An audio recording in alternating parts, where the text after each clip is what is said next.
After the success of the dinner theater and Skull Bandit racing, Burt was ready to tackle another business venture, one that was close to his heart. I'd like to play some football. Football. Yeah, would you like that? So in 1982, Canadian entrepreneur John Bassett had a vision for a new professional football league as the NFL was heading into a strike-shortened, turbulent season. He was an extraordinary entrepreneur, very, very gifted sports management man. John co-founded the United States Football League and formed a team in Tampa Bay, Florida. I became his partner, and we took the name Bandits. And I named the team. I picked the stadium, got the investors, hired the coach, got us the players. I put the package, I published the book. Now whether people like the book or not. The USFL, where football is still a game. I got involved because there was going to be a Florida franchise, and I always loved football so much. And there is something about being involved with a sport when you get older that you can't play anymore. So the U.S.F.L. began play in 1983. John's idea was to play the game in the spring to avoid competing directly with the NFL. From the time I got involved with this team, there was never a doubt about who was running the show. Mr. John F. Bassett, P.T. Barnum of the Bandits. America's sick and tired of overpaid, drugged-up fucking athletes and $20 tickets to go to sporting events and union hassles and what have you. Why do you think television ratings are off? Why do you think people don't go anymore? They're sick of it. He wanted the Bandits to be fun to watch, and he made what came to be called Bandit ball colorful and unpredictable. But John putting out a football team wasn't enough. Bandit ball was a three-ring circus, and John Bassett was the ringmaster. Bet you $10 we score. Whenever the team scored, our mascot, Bandit, galloped across the field on his trusty steed, Smokey. He's got it. I went to all the games and did publicity for the team whenever and wherever I could. When the coach makes that speech that everybody thinks is so silly and says, this could be the last football game you'll ever play in your life, play it like it's the last football game you ever played in your life. They call it Bandit Ball, and it's a new sensation in Tampa Bay. Well, Burt's buddy Jerry Reed wrote and recorded this fight song, and as expected, it kicked all sorts of ass. We come from down in Gator country. We are the pride of Tampa Bay. We play football and we're called the Bandits. And we think our brand of ball is here to stay.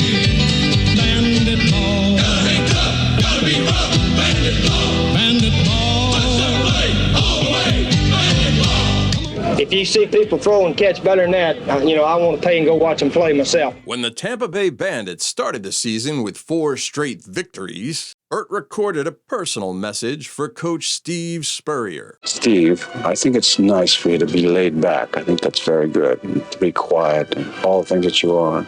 But you're getting boring. But if you keep winning, it doesn't matter. I don't know what that means.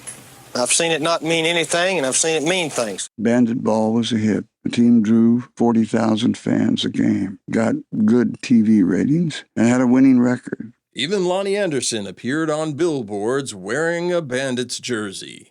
I had very strong feelings about the fact that it would work. Unfortunately, some of the other teams were underfunded and the owners weren't exactly sportsmen. I don't like corporate-type people. I don't like guys with hair dryers. There are always guys who come out of the woodwork and take everything they can get. Donald Trump was one of the offenders. We just bought this hotel 2-3 days ago. We did it for this news conference. We thought you people would...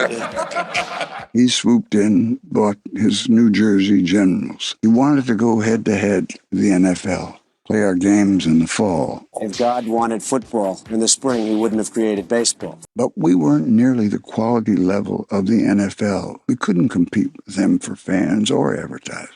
We're going to play football in the spring in 1986. We're not going to play in the fall. John wanted to keep improving the quality of play and grow the USFL into something that would someday rival the NFL. I'm tired of the hassle, and I got a great community with great fans, and they want us in the spring, and that's what we're going to do.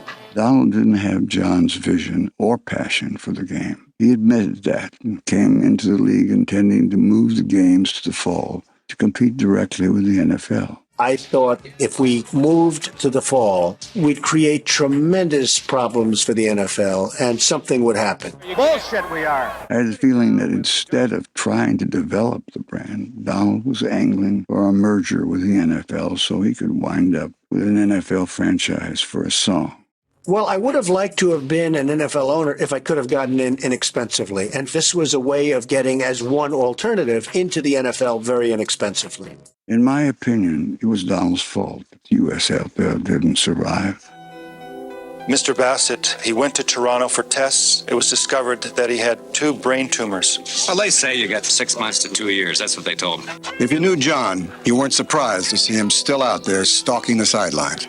You know, that ain't much time on one hand, but it's a lot of time on the other hand. This is the greatest family in the world. Next to my own and home in Toronto, the greatest family in the world. I love you all. John, it's all on, Mr. Bassett. Don't have nothing to do with it. I love that. That's yes, I do.